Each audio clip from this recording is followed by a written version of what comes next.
So what's happening here in the U.S.? Texas House Committee passes a bill to create gold and silver-backed digital currencies. But on May 2nd, a Texas House Committee passed a bill that would create 100% reserve gold and silver-backed transactional currencies. This legislation, if enacted, would provide an option for individuals to conduct business in sound money, gold, and could create a viable alternative to a central bank digital currency while undermining the Federal Reserve's monopoly on money.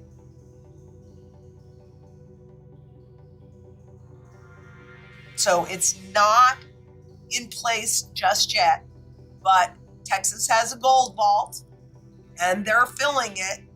And what I do like about this bill, if it does get enacted, and this is not the first time in this country that a bill to have a gold-backed currency has been reintroduced. It just never really makes it that far. So let's see what happens with this one. Is that this one would be convertible back into the gold.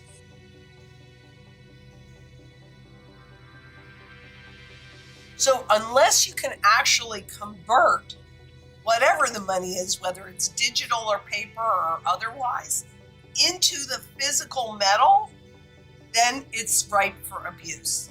And we will see a decline in backing over time until you get to the same place again.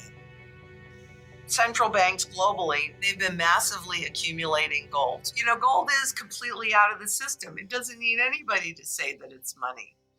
And according to the Bank for International Settlements, gold held at home runs no political risk. It is the only financial asset that runs no counterparty risk. We can look at the countries that are right now rapidly accumulating gold, like China and Russia and India and Kazakhstan, et cetera, and we can also see where the fault lines are between countries that are taking sides. And really what it means, if you don't hold gold and the global fiat money system hyperinflates away, whoever does hold the gold, number one, can have the wealth transfer their way, but they're the ones that hold power and choice. And we all see that there is a shifting of power from the West, the US, etc., to the East, China, India, Russia, the BRICS nations, etc. So what it means is that they just won't hold any power. This is not your debt that I have to count on you to pay, right? It runs no counterparty risk. It's a proven inflation hedge over time. And, gold is critical for you to have completely outside of the system, because look at this little teeny thing.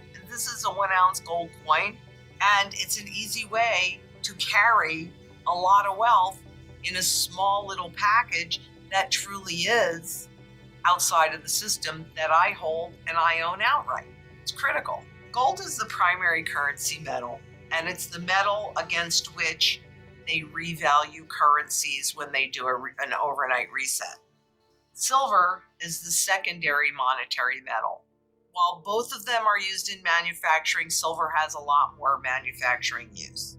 Gold does not get used up in production. In industry, it's all recoverable, so we can account for about 98% of it. All the gold that's ever been mined in thousands of years, silver gets used up. So you will see silver move toward its fundamental value along with gold.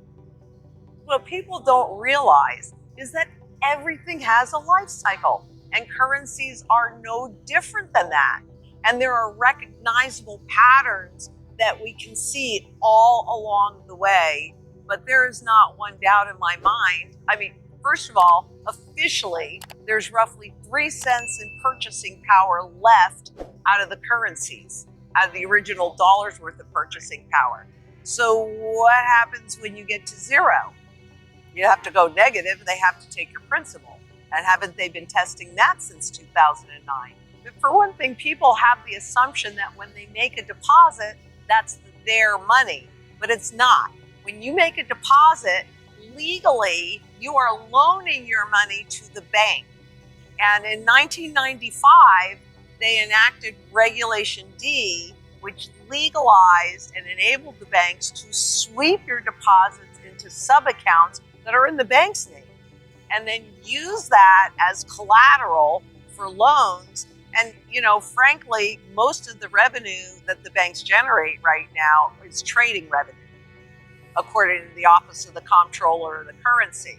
So that just enabled them to reduce their reserves and to use your money to gamble with. You don't even realize it because it's invisible. And remember right now, central banks are raising interest rates to fight the inflation that they caused by their reckless money printing, right? Absolutely. And, and by the way, even though this says this is prop money, what are the ones that are issued by the governments? It's garbage. Right. Gold is real money, right? Everything else is just an imitation of it. But what we're seeing in the banking system is as they raise the interest rates, the system is falling apart because it's really been based upon a never-ending compounding of debt. So what will happen is we'll go into hyperinflation mode, and then people will lose complete confidence in the currency, in the system, and they'll stop using it. And they'll go to a barter system. So you'll get real local for a while. That's where silver really comes into play. And then you'll see gold, like in Venezuela, it went up overnight like 3,500%, something like that. And Venezuela has had now 3 overnight revaluations against gold. So they do that to gain the public confidence again, but they won't change behavior yet. Globally, on average, it takes them doing it 3 times before then they go into a system where we actually would have gold to a degree backing the new currency. But quite honestly, have a foundation of real money that is outside of the system, that is in your possession, because regardless of your perception, if you don't hold it, you don't own it. You really need to be as independent as possible, because if all your money is held in the system and this dollar goes away, then you are completely dependent and you lose all your choice.